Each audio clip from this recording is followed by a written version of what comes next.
Hello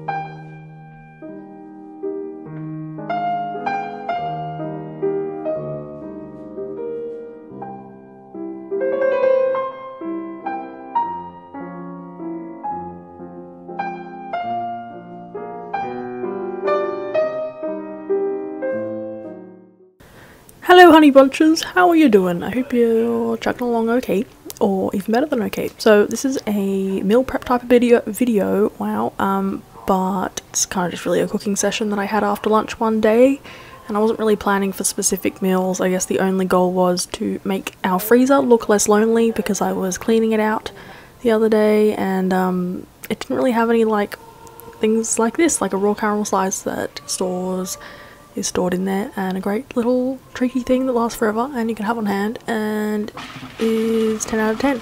So I followed my recipe. It's a really old one from my blog. I didn't put the puff grain in the top, so it wasn't exactly the crunchy element which I talk about in the recipe title, but it was exactly the same apart from that. It's still a good one. It really just tastes like the most delicious way to eat nuts as a snack. I know that's always a great snack to have, but honestly, when you can have them in this form, there's like probably like 6 different nuts in this, from the nut butter and all the different nuts in the base. That's so good. And I guess really took only like 15 minutes to whip up this round, because for like the one time in the year that it happens, our coconut oil jar, it's quite big, was like completely liquidy. And that's that. Really good. I know this is like a really common recipe to make, really cliche vegan thing, but I guess in that scenario there's a lot of truth behind it. So the second recipe, I wanted to try out these blondies from Ella Vegan. I'd seen them, that she posted them on Instagram. I haven't actually tried any of her recipes, but they always look ridiculously good. Mine didn't turn out as amazing. Look, they have chickpeas in them, and I think I must have made some baked good with chickpeas in the past and had already been turned off it, but I had faith in her recipe, and look, they're good. You can't really taste the chickpeas, but I think if I want to make a healthier blondie, I will stick to Vegan Richer has a recipe called almond butter blondies, and I have a recipe too, using almond butter as like the main, I guess like a white chocolate rich component.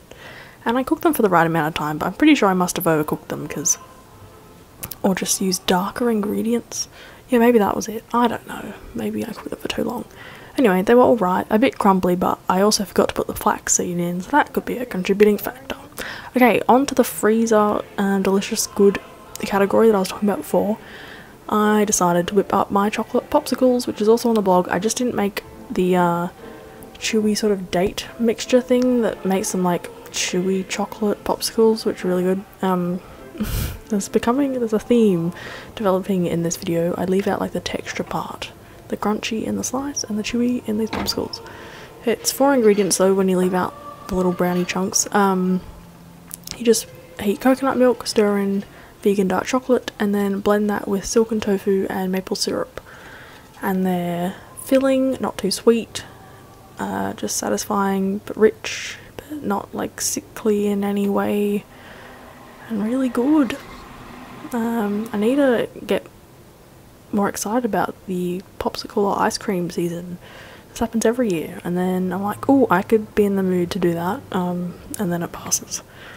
Anyway, if you didn't have popsicle molds, you could like just put them in some like plastic cup with a stick in it or something. Yeah, that's a nice shot. Lots of blue colour coordination happening. Yay! Okay, the next thing I made was the lentil component of my lentil shepherd's pie recipe. It's a good recipe to use up veg you have in the fridge, like onion, carrot, celery. We had heaps of mushrooms, and we had some kale that was going off. And if you have a food processor, then just blitzing that all into like a veggie sort of meal thing is the base of it. You fry that off in a pan, add some additional mustard and vegan Worcestershire sauce. I think I just added that, I don't even think it's in the original recipe. And then add your lentils and sort of mush and heat them around, and yes, I just made this as like a half prepped meal, I guess, for later in the week. Just cook up the potatoes and whack it all in a pan. There you go.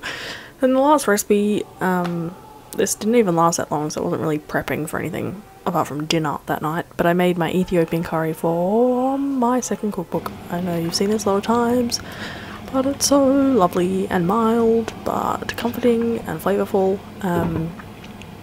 And I added some green beans because we had them in the fridge, and that's a delicious addition. And I'm really proud of this recipe. It tastes exactly like the one I've had many times at a market in Canberra at an Ethiopian stall, so that's very exciting.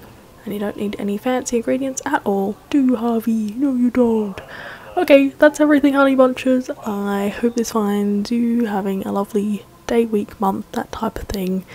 And I will see you super soon in the next video. Thanks so much for watching. Bye!